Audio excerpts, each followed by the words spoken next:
सिर्फ एक ही मैच खेला इंडिया ने ऑस्ट्रेलिया के साथ, उसमें इंडिया 8 विकेट से जीत गया था, लेकिन उस मैच में शतक नहीं आया था।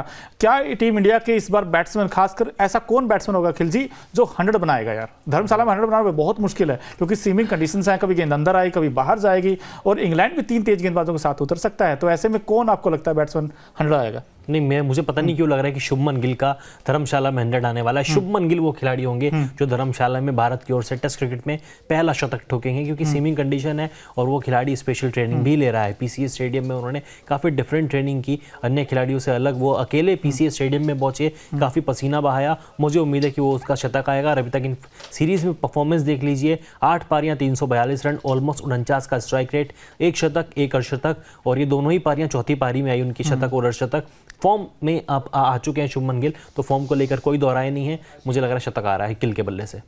बिल्कुल, लेकिन चिराग, दूसरी तरफ अगर आप इंग्लैंड की बात करेंगे तो इंग्लैंड में कोई ऐसा आपको थ्रेट लगता है जो इंडिया को परेशान कर सकता है? या बैट्समैन, देखिए जो रूट फॉर्म में आ गए 100 बनाने के बाद, जो रांची में उन्होंने 100 बनाया था, तो क्या लगता है कि जो रूट खतरा तो नहीं इंडिया के लिए? नहीं चिराग, इस बात का जवाब दो उससे पहले मैं बोलता हूँ कि फॉर्म में ओली पॉप भी थे। 196 किए थे ना, तब मोनू चहल ही थे। चिराग, आपको याद होगा कि अब पूरी सीरीज में ओली पॉप इंडिया को परेशान करेंगे। और मैं फिर कह रहा हूँ कि एक पारी के आधार पर आप ये मत बोला करो कि प्लेयर फॉर्म में आ गया या प्लेयर आउट ऑफ फॉर्म है यार। और मैं तो ये भी कह रहा हूँ ना अखिल कि मोनू कह रहे हैं कि जो रूट ने शतक क्यों बनाया था, क्योंकि हमारे पास जसप्रीत बुमराह नहीं था चौथे टेस्ट में। अब जसप्रीत बुमराह जब वापस आ गया तो मेरे हिसाब से जो रूट उतना बड़ा थ्रेट होंगे नहीं यहाँ पर।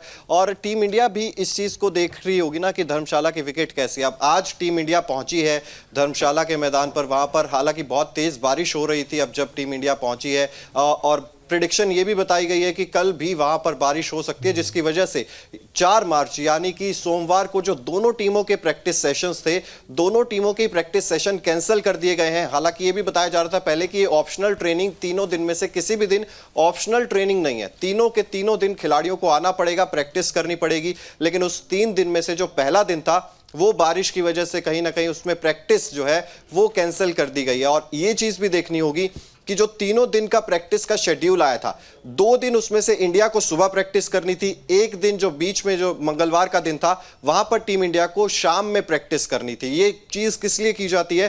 ताकि आपको दोनों समय के कंडीशंस का पता चल जाए कि सुबह किस तरीके का मौसम रहता है, पिच किस तरीके की रहती है, कंडीशंस किस तरीके की रहती हैं, और दूसरी तरफ शाम को किस तरीके की कंडीशंस रहती हैं, क्या वेदर फोरकास्ट रहता है। उस हिसाब से इसी तरीके का शेड्यूल बनाया गया था। लेकिन इसमें से एक दिन अगर आपका माइनस हो जाता है तो कहीं ना कहीं परेशानी दोनों टीम को ही आने वाली है।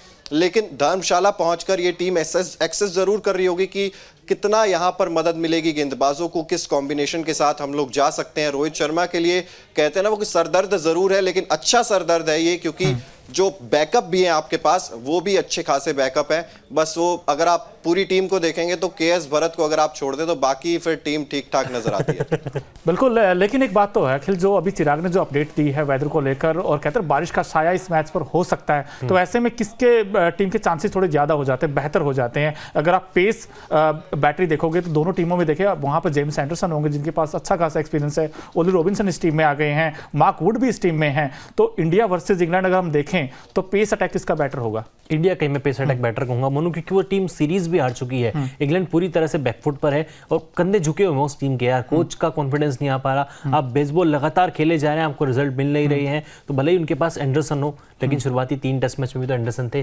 तब उन्होंने क्या कर लिया? तब भी उन्होंने कुछ नहीं किया। और आप ये भी नहीं कह सकते कि स्पिन ट्रैक था, रैंक टर्नर आपको मिला है।